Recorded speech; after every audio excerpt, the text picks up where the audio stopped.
안녕하십니까. 명리학 초학자 여러분 반갑습니다. 백산입니다.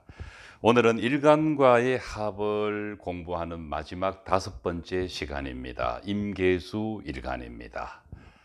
어, 용신이 화목이냐 수금이냐 화토냐 토금이냐에 따라서 분류되는 일간과의 합을 공부하면서 어떤 생각을 하셨는지 모르겠습니다.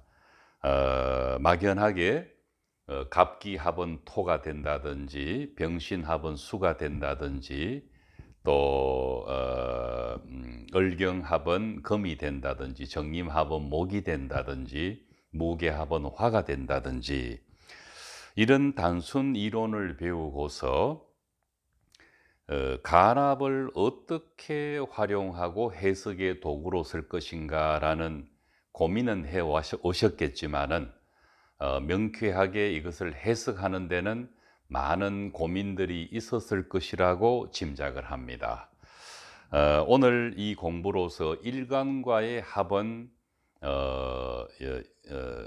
이론이 마무리가 됩니다. 그리고 다음 시간부터는 일간은 있는데 일간 외에 어떤 갑기합을 하거나 병신합을 하는 모든 경우의 수를 가지고 다시 일간 외에 합을 하는 간합 공부를 하게 됩니다.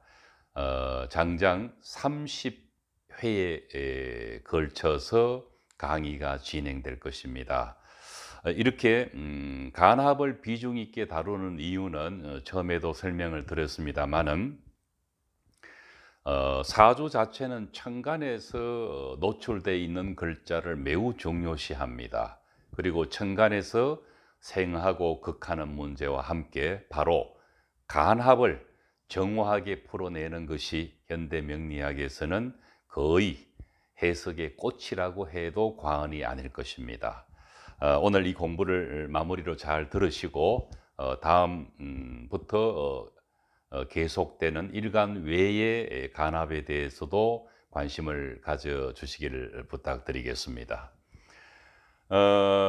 해자축 진신유 술월의 임수는 화목이 중화용신입니다. 만약에 이때 힘을 받고 있는 임수가 정화와 합을 할 때 정임합은 목이라는 기운에 보이지 않는 어떤 기운을 지향하게 되어 있습니다. 그렇다고 해서 임수와 정화가 만나면 목이 된다라고 하는 것은 무리가 있는 주장입니다. 왜냐하면은 임수가 정화를 만나서 목이 되고자 할 때는 임수 입장에서는 이미 강한 수기운을 설기해서 목으로 힘이 흘러가고 있습니다. 식상 쪽으로 흘러가고 있습니다. 그러나 정화 입장에서는 목은 나를 도와주는 인성에 해당됩니다. 그래서 임수는 주고자 하고 정화는 받고자 하는 이해관계가 맞아떨어지게 되는 것입니다.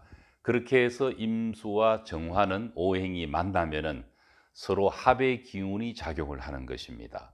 그러나 중요한 것은 임수가 일방적으로 강하면은 정임합목이 되지 않고 정임합수로 가게 되어 있습니다. 또 정화가 지나치게 강하면은 정임합화가 될 수도 있습니다. 그렇다면은 정임합목이 되는 경우는 어떤 경우냐?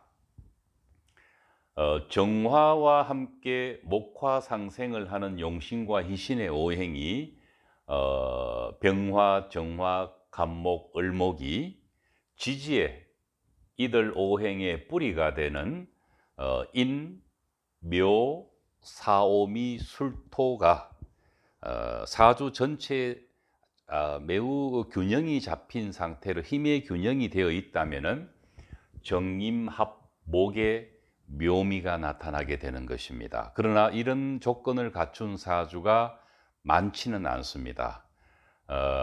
그래서 수 쪽으로 기운이 흘러가거나 또는 화 쪽으로 흘러가 버리거나 또는 사주가 중화가 되어서 정임합목의 묘미가 나타나는 경우 크게 그 세 가지로 나눌 수가 있을 것입니다. 다음 보면은 임묘 사오미 이 월에는 사오미까지입니다.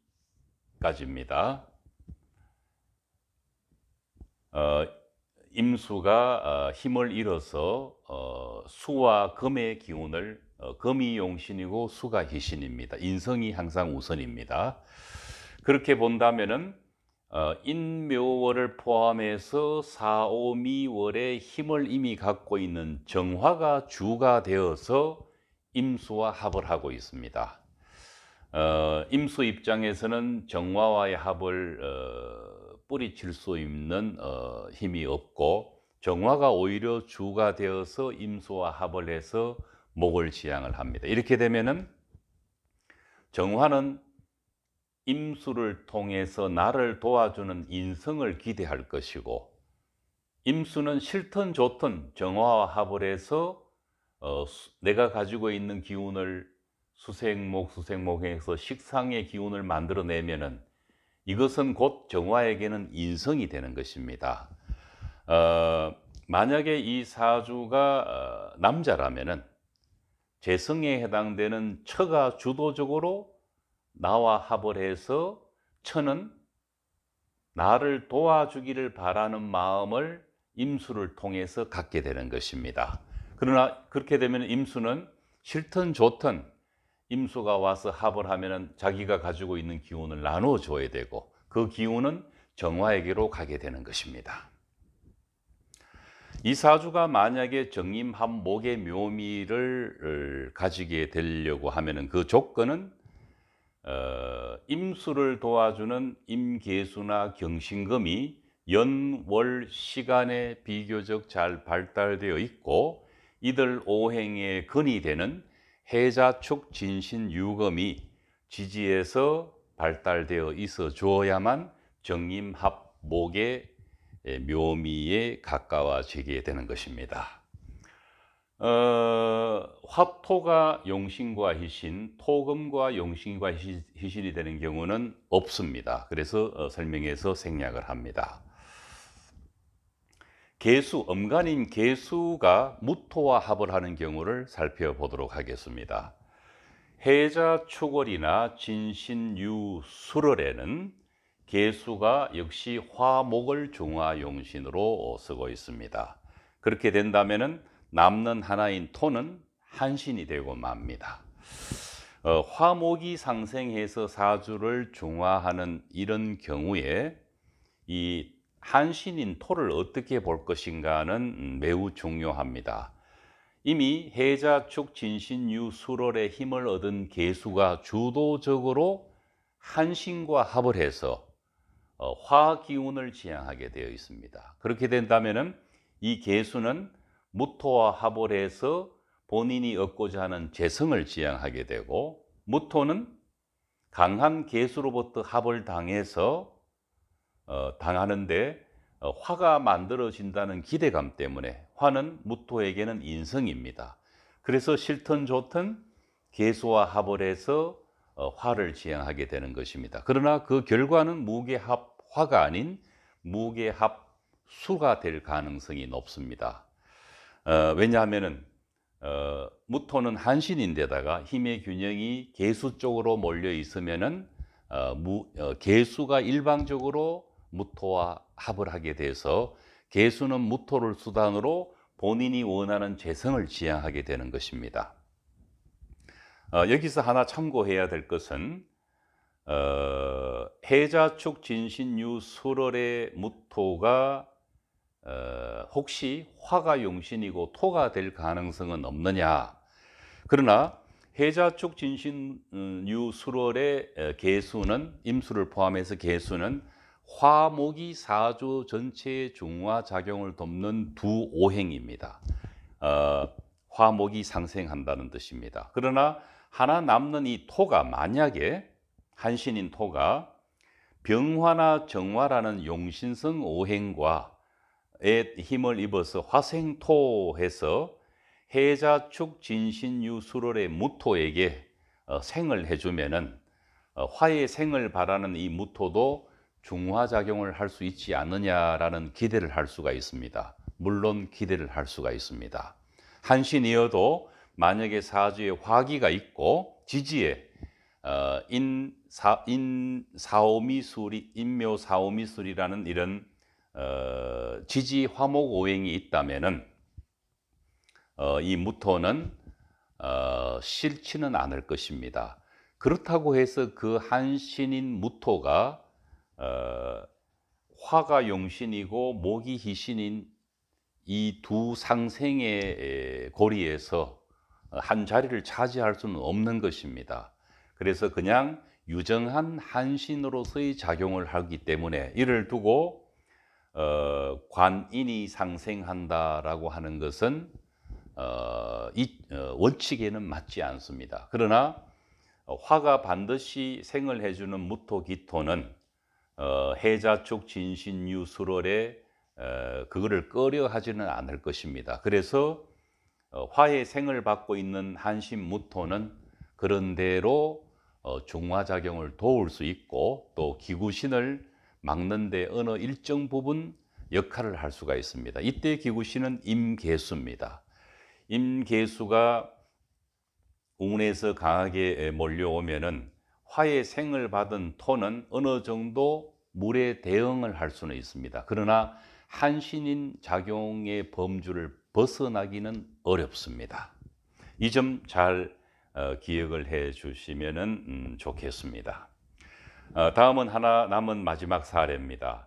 임묘월이나 사오미월의 계수는 금이 용신이고 수가 희신입니다. 금수가 상생을 하는데 이때 기신에 해당되는 인묘 사오미월의 무토는 매우 강한 감성작용을 일으켜서 무토가 중심이 되어서 계수와 합을 해서 불을 시향하게 되어 있습니다. 이렇게 된다면 무토는 계수와 합을 해서 본인한테 도움이 되는 화의 기운이 되어 주기를 바라고, 또 계수는 싫든 좋든 무토가 와서 합을 하면은 자기가 가지고 있는 기운이 빠져나가서 화의 인성의 역할을 해주는 재로 흘러가게 되어 있습니다.